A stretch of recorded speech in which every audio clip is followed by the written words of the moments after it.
Welcome to Global Hub Updates. Please subscribe to my channel and press the bell icon for more updates. A date that will be remembered for generations to come in the annals of Philippine maritime history. Subic Bay awakens to a truly historic sight. Two massive gray warships, the former Asagiri-Class destroyers from Japan, now proudly docked under the Philippine flag, their hulls gleaming in the morning sun. News helicopters buzz overhead, capturing every angle and broadcasting the moment live to millions across the nation. Crowds gather along the waterfront, faces alight with pride and excitement. This is no ordinary day for the Philippine Navy or its people. These ships are not only the largest, but also the most advanced vessels the country has ever operated, dwarfing the older ships nearby and showcasing cutting-edge technology. Their arrival marks a dramatic leap in naval capability and signals the beginning of a new era in Philippine defense and maritime security. For decades, the Navy relied on aging, hand-me-down vessels, ships that had seen better days and were often outmatched. Today that changes decisively. The Asagiri-Class destroyers are true warships, equipped for complex combat operations, advanced surveillance and regional deterrence, with powerful weaponry and state-of-the-art systems. Their presence sends a clear message. The Philippines is committed to defending its maritime territory and upholding sovereignty in its waters. The transfer is more than just hardware, it's a symbol of a deepening alliance with Japan, reflecting shared concerns over regional security and a mutual desire for peace and stability. This move shifts Asia's strategic landscape, reinforcing old alliances and forging new partnerships amid emerging challenges in the region. For the sailors, it's a personal milestone, stepping onto platforms that demand new skills, greater professionalism, and a renewed sense of duty to their country. Advanced radar, sonar, and missile systems await them, along with immense responsibility and the promise of mastering new technologies. These destroyers give the Navy the power to project force, respond to threats, and protect national interests far from shore, ensuring a safer future for all Filipinos. As the commissioning ceremony begins, a sense of purpose and unity fills the air, echoing through the ranks and the watching crowd. The Philippine Navy's future has arrived, embodied in steel, technology, and the dedication of its people. The nation watches together, knowing that history is being made, and a new chapter for the Philippine Navy has just begun. After months of speculation and diplomatic discussions, Japan's offer to transfer two retired Asagiri-class destroyers to the Philippines has finally become a reality, marking a significant milestone in regional defense cooperation. This isn't just a straightforward sale. It's a carefully calculated strategic move designed to strengthen security ties and foster deeper military collaboration in Southeast Asia. The Philippines, positioned at the very heart of the South China Sea, is a crucial partner in Japan's broader regional strategy, especially as maritime tensions continue to rise. These Asagiri-class destroyers, each stretching over 137 meters in length and displacing 4,000 tons, are formidable warships equipped with advanced sensors, weaponry, and robust defensive systems. Their arrival would instantly make them the largest, most advanced, and most capable ships in the entire Philippine fleet, dramatically enhancing the Navy's operational reach. The upgrade is dramatic, transforming the fleet from aging, outdated frigates to modern frontline combat vessels capable of taking on a wide range of missions. Japan's recent easing of military export restrictions is a clear reflection of its growing commitment to regional security and willingness to support its allies. The transfer of these destroyers signals Tokyo's readiness to provide serious, high-end hardware to partners facing shared threats and challenges in the region. For the Philippines, this is both an unprecedented opportunity and a significant challenge, an immediate boost in naval power, but also a new set of responsibilities and expectations. Operating and maintaining these complex warships will require major investments in specialized training, technical expertise, and upgrades to naval infrastructure. The decision to accept these ships is not just about acquiring new hardware, it's a long-term commitment that will shape the future direction and capabilities of the Philippine Navy for years to come. Military and government leaders must carefully weigh the strategic benefits against the operational costs and long-term resource requirements. The offer significantly elevates the Philippines' deterrence posture and enhances its standing among regional navies, sending a strong message to potential adversaries. It also deepens the defense partnership between Manila and Tokyo, paving the way for more joint exercises, intelligence sharing, and coordinated maritime operations. Accepting the destroyers is a pivotal step in the country's ongoing military modernization, inspiring confidence and pride within the armed forces. The stakes, and the rewards, are high, as the Philippines embarks on a new era of naval capability and regional influence. Born in the tense final years of the Cold War, when global superpowers vied for dominance on the world's oceans, the Asagiri-Class destroyers emerged as a crucial element in Japan's maritime defense strategy. The Asagiri-Class destroyers were Japan's answer to the growing Soviet submarine threat, designed to counter the silent menace lurking beneath the waves.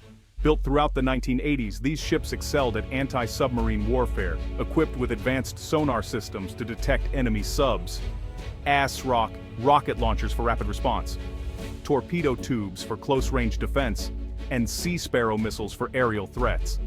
Their helicopter decks allowed them to deploy anti-submarine helicopters, extending their reach far beyond the horizon and making them versatile sentinels of the first island chain defense. Over time, continuous upgrades kept them relevant. Modernized radar systems improved their detection capabilities, enhanced missile systems, increased their firepower, and new technologies ensured they could meet evolving threats. As the Cold War ended, their role expanded to include general-purpose duties, such as disaster relief, humanitarian missions, and international exercises, but their core strength as warships remained undiminished. The Asagiri-Class helped maintain the balance of power in the Pacific, patrolling strategic straits, supporting Allied operations, and deterring adversaries with their visible presence. Their robust design and adaptability allowed them to serve effectively well into the 21st century, participating in both national defense and multinational maritime exercises. For decades, they were a linchpin in Japan's maritime security, symbolizing the nation's commitment to peace and stability in the region. Now, as they are transferred to the Philippine fleet, their legacy continues, offering new capabilities and strengthening regional partnerships. These ships are more than relics of a bygone era. They're proven platforms, ready for a new mission and a new chapter in maritime security. Even the best warships age out. After over 30 years of service, the Asagiri-class destroyers are being replaced by Japan's new high-tech vessels. Modern ships like the Mogami and Maya classes offer stealth, advanced radar, and versatile missile systems, essential for today's threats. Maintaining older ships is costly and less effective as technology advances. Rather than scrapping them, Japan transfers these destroyers to allies, strengthening regional security and extending their strategic value. This third country transfer benefits both sides. Japan supports partners like the Philippines, while Manila gains a major capability boost. For Japan, it's a logical step in fleet modernization. For the Philippines, these old ships are a leap forward. The transfer is a win-win, turning retired assets into regional stability. What's obsolete for Japan is cutting edge for the Philippines. This difference in perspective makes the transfer compelling. For the Philippine Navy, the Asagiri-class destroyers are a game-changer. They bring true blue water capability, allowing extended operations in open ocean and high-threat environments. Instantly, they become the Navy's flagships and a powerful deterrent. Their presence in the West Philippine Sea shifts the strategic balance, making potential aggressors think twice. Advanced anti-submarine warfare tools address a critical weakness, protecting sea lanes and national interests. The destroyers also enhance the Philippines' value in joint exercises with allies. Beyond combat, their size and endurance make them vital for disaster relief and humanitarian missions. They can deliver aid, support search and rescue, and serve as floating bases in emergencies. In a disaster-prone nation, this multi-mission capability is invaluable. These ships symbolize both national power and resilience. The benefits are clear, but so are the challenges. Asagiri-class destroyers require large, highly trained crews, far more than current Philippine ships. Specialized training in advanced systems and maintenance is essential. Older ships mean higher upkeep costs and a need for new supply chains, likely relying on Japan for parts and expertise. Upgrades will be necessary to keep the ships effective, adding to expenses. Integrating these destroyers into the fleet demands new doctrines and tactics. The Navy must learn to fight as a cohesive force, not just operate new hardware. Success depends on investment in people, infrastructure, and planning. Should the Philippines buy new ships instead, Brand new destroyers cost $500 million to over $1 billion each, well beyond the current budget. The Asagiri-Class offer is attractive, high-end capability at a fraction of the price, with costs spread over years. However, older ships have shorter service lives and higher maintenance risks. The choice is between immediate capability and long-term sustainability. Accepting the destroyers fills a critical gap now, but means future replacement costs. Waiting for new ships leaves the country vulnerable for years. For now, the strategic benefit of having destroyers may outweigh the long-term burdens. It's a calculated risk, but perhaps a necessary one.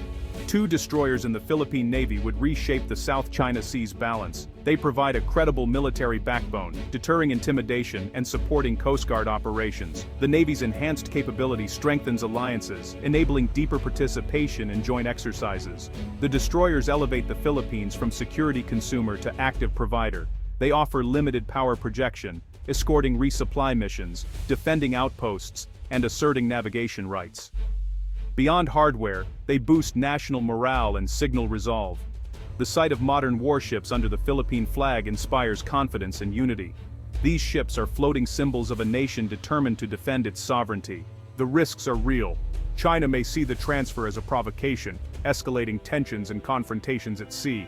The Philippines will depend heavily on Japan for support, creating strategic dependency. If relations sour, vital maintenance and parts could be cut off. The move could trigger a regional arms race, prompting neighbors to upgrade their own fleets. There's also the danger of prestige spending, over-investing in 2 ships at the expense of broader defense needs. The military must balance these costs with investments in patrol aircraft, radar, and ground forces. The key question: is this the best path forward, or would a slower, more sustainable buildup serve the country better? The decision demands careful weighing of risks and rewards.